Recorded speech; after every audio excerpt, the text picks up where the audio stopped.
Here's a quick refresher for Burton's movie.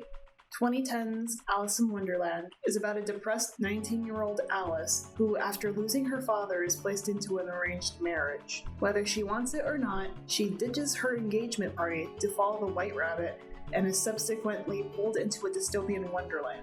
Although she believes it to be a dream, Alice is told that she must save it from the Red Queen. The film has received mixed reviews from critics and audiences due to multiple factors in decision-making. Although not many people talk about it as much, some reviewers online look to it as being the inspiration for launching us into the remake era today. As a child, I enjoyed watching this movie because I too used to dream about wanting to be a hero. Now that I'm older, however, I can understand why many people complain about the film. Like the previous essay with 1951's Alice, I'm just here to break down what could have been if it was done differently. This version of Alice gets a lot of complaints from everyone for being as fascinating as watching paint dry. She rarely shows any emotion despite the danger that anyone else in her situation would be terrified by. Even when the actor tries to act like Alice's younger self by asking questions, she comes off as indifferent to her situation.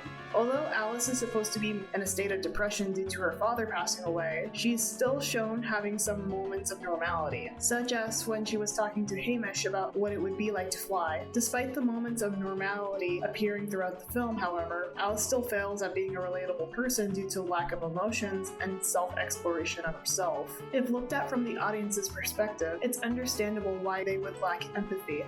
We want a protagonist we can project our feelings onto. The problem with this Alice being a projection is that she is meant only to project the fantasy of being a hero, not an actual person with struggles. The biggest flaw with this Alice, and the biggest failure of the movie, is that Alice should have known who she was from the start and recognized Wonderland. The moment Alice thought it was her lucid dream and complained about wanting to regain control of it, the movie instantly shot itself into a corner of, "Alice, you are the chosen one." In fact, if you listen to most of the conversations in the movie, it's all nothing but that. If Alice had known who she was from the start, the movie could have focused more on Alice's internal and external struggles to try to regain control of her life. We could have had an interesting narrative of self-struggle. The problem with taking away Alice's memories is that it also reduces getting to know more about Wonderland's residents. In the original Alice in Wonderland story, they were just busy, petty, ignorant adults. But now that Alice is grown up, we could have explored another side to adulthood that we never seen before. At the beginning of the film, when Alice and her mother arrives to the mansion, we get to meet many different characters who represent the problems with Victorian-era aristocrats. Hamish himself does not really expect Alice. His mother wants to use her as a baby factory and is extremely prideful about her own house's image. Aunt Imogen is stuck in her own delusions, and the snobby twins only want to cause trouble for their own entertainment. Nobody respects each other, and they're constantly using one another for their own gains. Although this is set in the Victorian era, some of these issues can still be carried over to today, such as not wanting to live up to someone else's expectation. When it's been revealed that the social gathering is in fact supposed to be her engagement party, her sister tells her to accept it and that it would be in everyone's best interest. I can't, Imogen. You don't want to be a bad mother, do you? No. So, you'll marry Hamish. You'll be as happy as I am with love, and your life will be perfect. It's already decided. Even though technically her husband is cheating on her with another woman.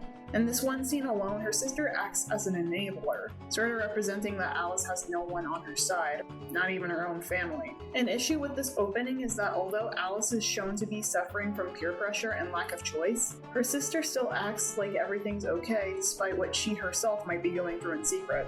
Alice's sister should have been the one to be miserable. She could have served as a warning to Alice that she is right to be skeptical about society wanting the best for her. Alice not being completely depressed could have served to show us that she is slowly on the verge of losing herself permanently if she does not go through Wonderland. Although it may seem easy to run away and start a new life, due to the complexities of modern society such as paying taxes, requiring a college degree to get a well-paying job, or the time it takes to find a new job after getting fired or laid off, we, like Alice, may be trapped in a situation where we have no choice but to confront the problems head on. Thus, the moment the White Rabbit shows up, Alice should have seen an opportunity to buy more time. The moment where Alice has to navigate Underland alone is when she is forced to make her own decisions in order to survive. However, as soon as she meets the Underland denizens, she is constantly being told to fulfill the prophecy. The only reason Alice is so miserable is because she has no power to do with as she pleases. She is trapped in another dimension and must do what she is told in order to find her way back. Even then, what is she going back to? Underland is in desperate need of her help because a tyrannical leader is threatening to destroy their power of choice. Underland is selfish for trying to force Alice to solve their own problems. However, they are just as helpless as her. Since most of the denizens of Wonderland have too many flaws about themselves that would get in the way of a fight, they should look to Alice not as some chosen hero, but as the girl who had courage when she was a child. If Underland could recognize its own flaws and talk to Alice about her past experiences, she'll eventually see that everyone is in desperate need, a reason to have no choice but to face her problems ahead on. In this case, Alice has the ability to ask and answer questions about herself. Underland, even if it is a dream, could give her the chance to sort out her feelings. The only reason we don't get this is, once again, like 1950s Alice, she is being dragged from one place to another to do a task she is being told to do. It fails to focus on the person's journey. If the film did take the following steps, Alice could have advanced her character by telling others around her how she struggles to deal with her own problems at home. Even if Alice knew who she was and saw that she wanted to help those around her, her own problems could bleed in little by little more often because as a child, Alice was lost in a world that seemed to do whatever it wanted. Alice, who has lost a piece of herself, should be asking advice not about killing the dragon, but how she should approach her own problem. Absalom, Adder, White Queen could have asked why she doesn't say no, then Alice could have responded with parental restrictions. Sure, slaying a dragon is easy, but you have many options to approach it. Unlike Wonderland, real life is a pain in the ass, especially when your parents force you against your will to participate in things you don't want to. In Alice's case, she is a bargaining tool, which society's expectations have forced her mother to sell her out to. Even if the characters try to help her out or give her advice, their madness is not enough to reject the reality of Victorian-era London. Even if Alice forces her way through, society could literally isolate her for it. The feminist message of the movie is supposed to be that you can take matters into your own hands and decide where you want to go in life. As cool as this message is, it fails in execution. Alice is constantly being told to do things and then does them.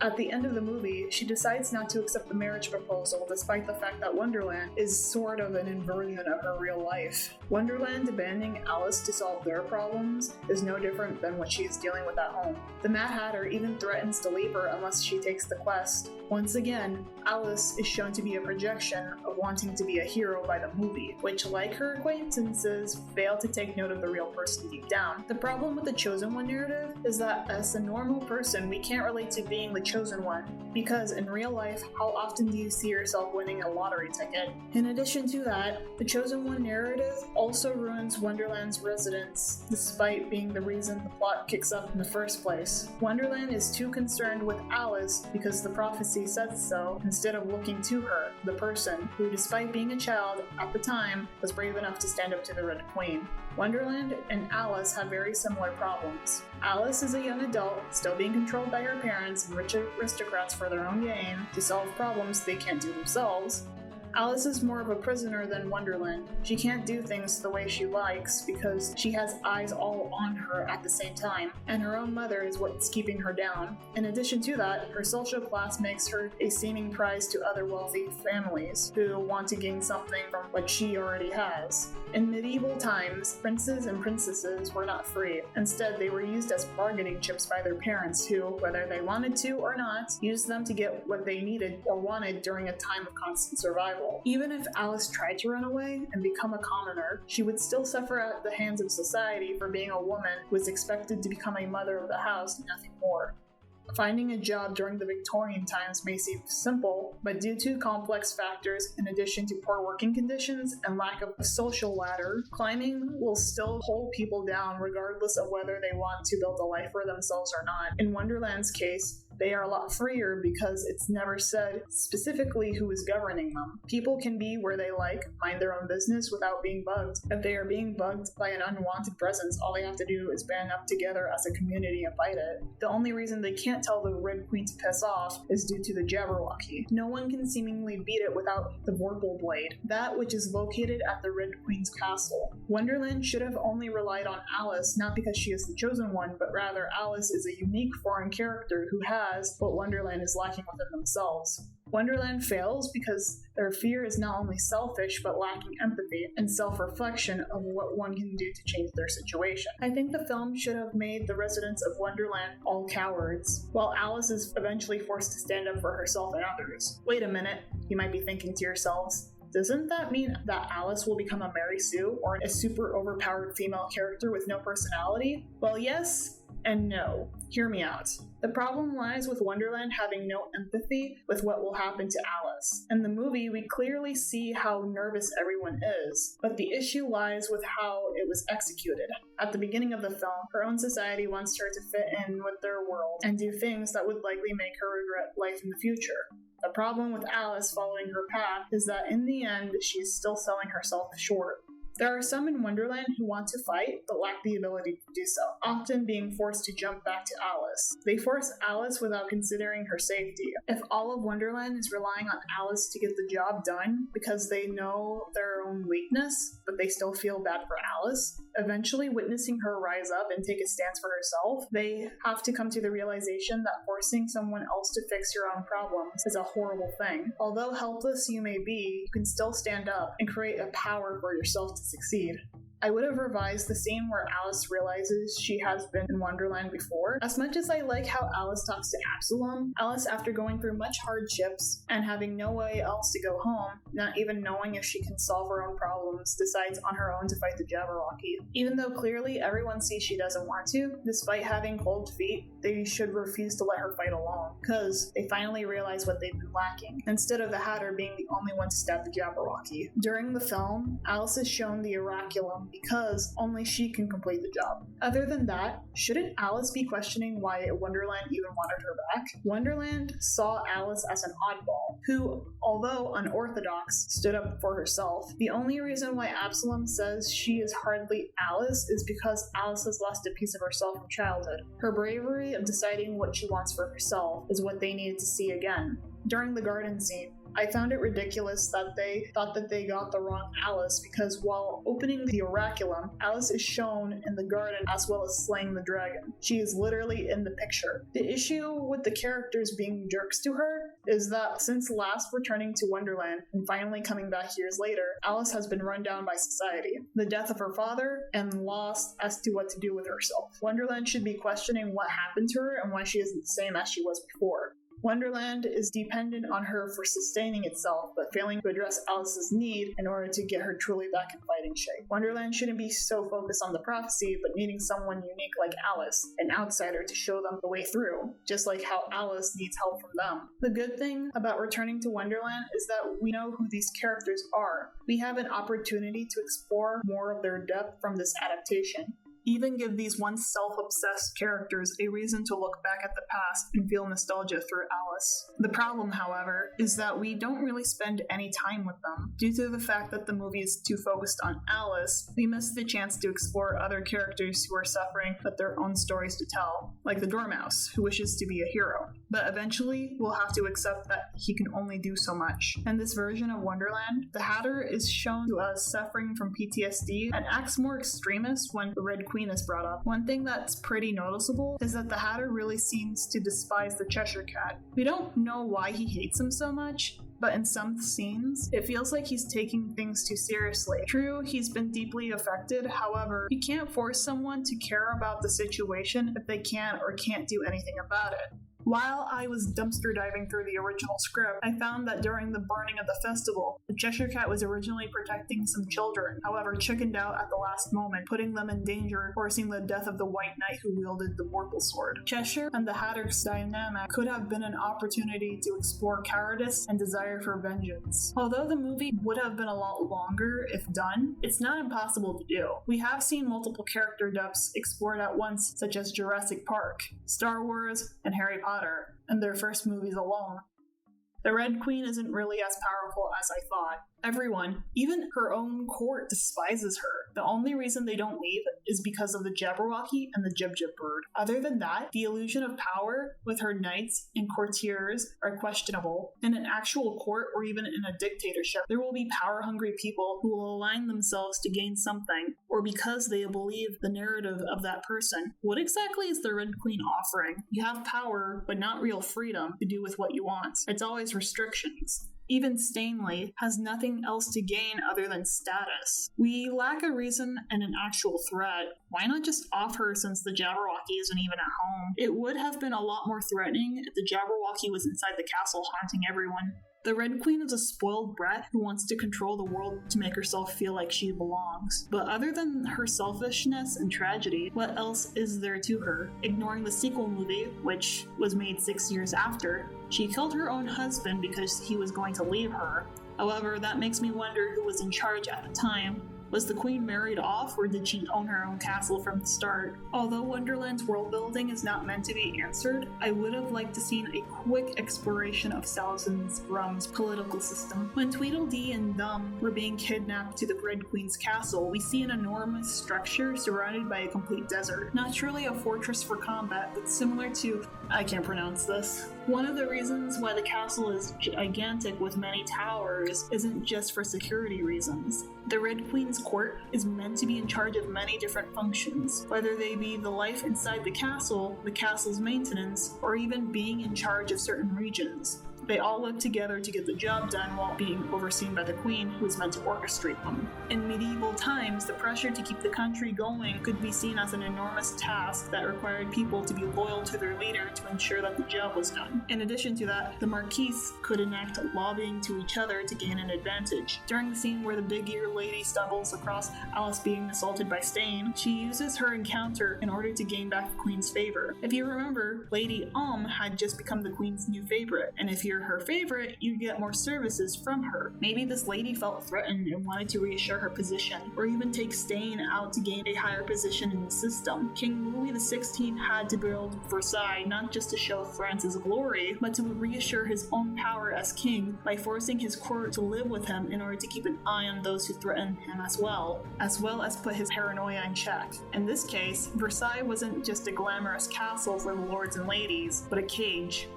The problem with Wonderland's politics in the movie is that it only served to advance the Chosen One narrative, not the suffering of Wonderland. We witness characters get reduced to furniture or even abused for entertainment, showing that the Queen of Hearts, despite suffering from her own condition, is just a hypocrite. If we got to explore the idealism of imperialism being committed in the Queen's court, despite her own court being fearful of her, I think it could have added some flair. Yes, no one likes politics, but if explored properly, could advance the fantasy setting. This could have been combined with time spent with the other side characters' backstories as commentary about how actions impact others around you.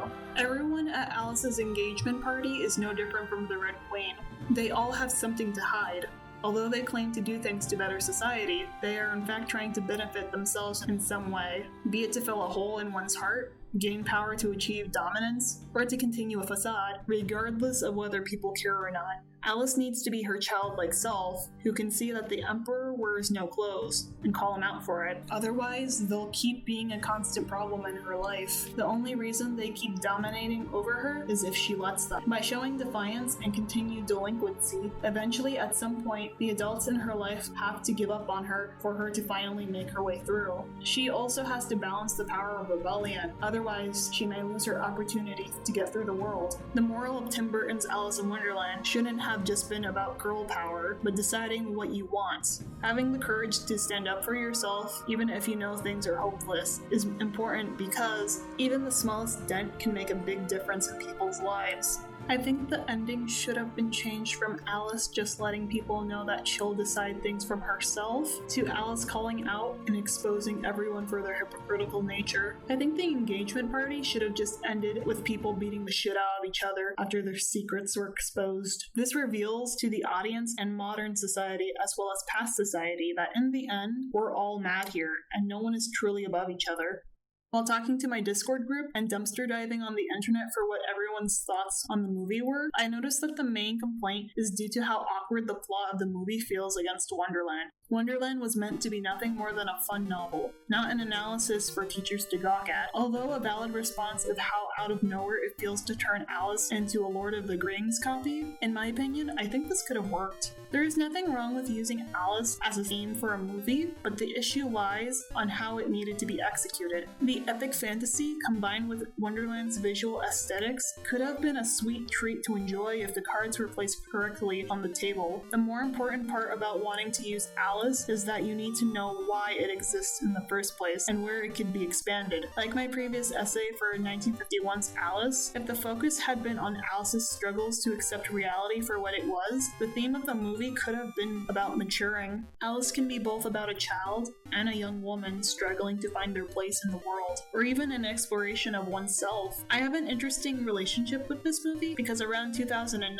before it was released, I used to play old web games on Disney.com. The website's original content is no longer there, but the reason I bring this up is because around the time Tim Burton's Alice in Wonderland was being teased, they had created a page promoting the film with a few free online games, as well as a trailer promoting the film and some ads to buy the Wii or DS game. I actually got excited for the film because it looked interesting, and I even got the DS game for Christmas. Although many people dislike the film for basically being the definition of why bleach and chlorine shouldn't be allowed to mix with each other, I believe 2010's Alice had the potential of being able to do the fantasy adventure while exploring a new side to adulthood we don't often get to see in children's media. The only issue is that Alice never got to be what she should have been.